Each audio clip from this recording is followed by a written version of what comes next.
Okay, I want to tell you a little bit about a story that happened to me while I was studying.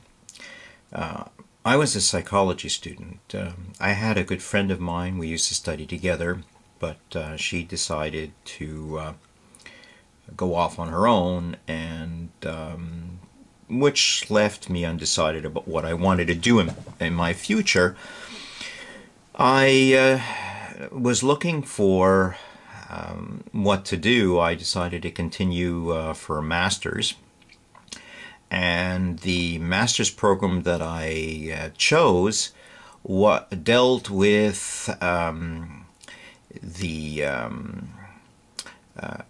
categorizing of people who do talk shows or game shows. I wanted to be able to understand what their persona was. Now, I realized once I was doing this that my teacher wanted to make money off of this project, so I just continued because I figured a degree is a degree, and as long as he's going to use this material, at least I'm contributing to something. Now, I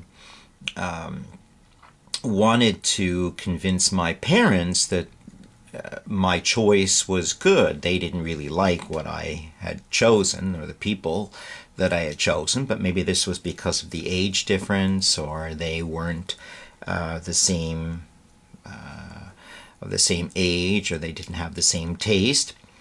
Now, at that point I didn't have any relationships. I was pretty much free to study, and I had finished my my master's. An acquaintance of my dad wanted me to have some work at that time. And what it was he founded something for me that was very similar. I had to interview people who were seeking asylum. In other words, I had to do some psychological profiling there too. And often enough, you get people who seek asylum, and these people are very sensitive to the pressures of waiting to get into a country. I understood that I was going to be dealing with a lot of depressive people, and to such an extent that some would have to take antidepressants. I used to recommend that they would go to the pharmacy, and the pharmacy would prescribe to them the antidepressant. And then I decided that why go through all that problem? I'll just as well get the pharmaceuticals from the pharmacy and give it to them. So this is what I ended up doing. Now, it so happened that one of the cases that I was dealing with, somebody waiting for asylum, just couldn't cope with the trauma of getting into a new country, and he wouldn't come out with it.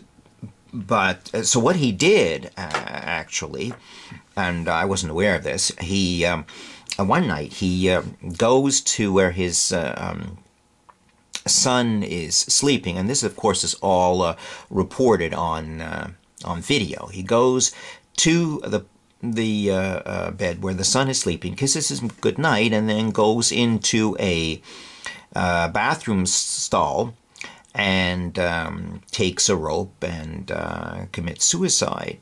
Now, at that time, there weren't any video cameras or sufficient video cameras around. Well, security found out about this, and they decided to put in video cameras everywhere, because you just can't have that when people are wanting to get into a country. Okay, so this meant that the place became more secure. Now, he spared his son the trauma of not informing him his reason for wanting to gain asylum. The son was spared this and was sent into a foster home and then allowed to continue his education there.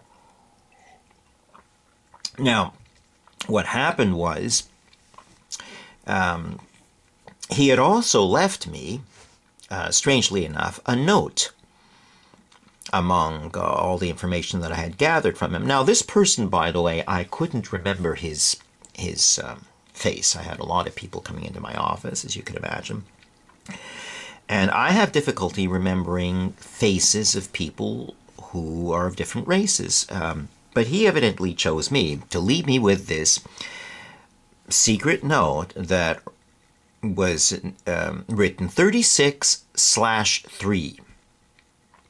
I had no idea what 36/3 would be. I turned it over in my mind. I thought that it was cryptic. It was just something that I would have to mull over in my mind to find out what the association was. It might have had to refer to his dilemma, and it might have meant that that there was a reference to what I was doing. You know, by the way, while I was doing this research, I had become quite popular among certain programs. In the beginning, I had to call people to interview them. Then they would call me. They got my name through the TV producers and decided to call me. And so that meant it was easier for me to do my work. And I had met a boy who introduced me to another girlfriend. And we hit it off. She was one of these people who wanted to gain asylum. And she... but of course, after a while, she decided to leave me for somebody else, perhaps because she had difficulty accepting her dilemma. In any event, it made me concentrate more on this issue of what this 36/3 meant, that cryptic message found on that piece of paper this man who committed suicide left for me. I went into the school library where I was studying, and there, because I thought that this would refer to some kind of refugee law, and sure enough, I went to law number 36, paragraph 3, and there it states clearly that if a person is a sole survivor and he has no living relatives, either because his really living relatives have died of natural causes or whatever, then that person cannot be sent back to his country of origin. He has to be accepted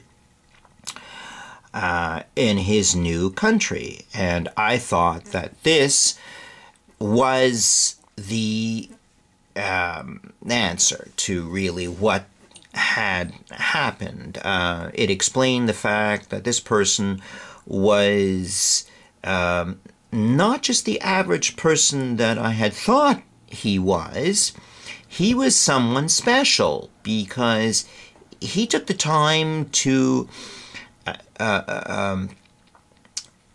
communicate to me something which was, again, which was that special. That he knew of these immigrant laws or this refugee law, and that he knew that if he was going to survive, chances that would be that he and his son would be deported. However, if he would take his own life, he probably knew that if he would take his own life, then his son would have a chance to be integrated into the new society. So it just stood to reason that that's why he decided to take his own life.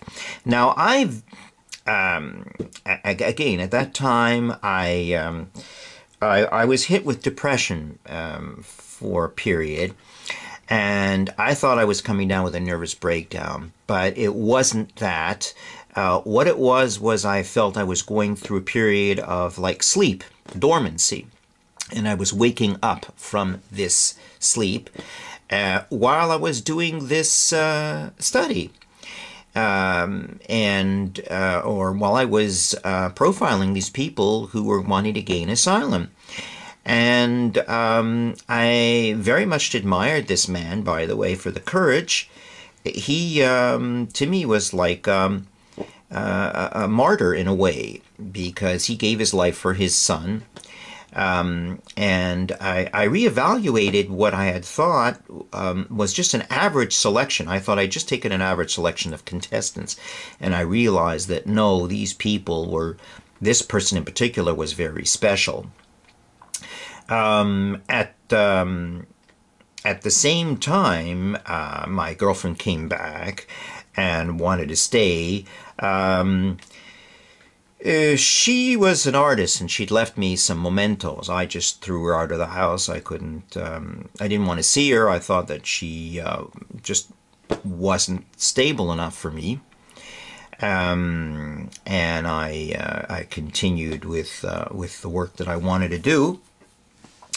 I thought that this man was very, very particular. I went to visit this masked, unmarked grave site as part of my way of showing thanks to him, and thanking him for the effort that he made, realizing that he didn't do this in vain. He didn't take his life in vain if, in fact, it enabled his son to have an opportunity. Although we in Western society don't accept suicide as such. That's the end of my story. Thank you.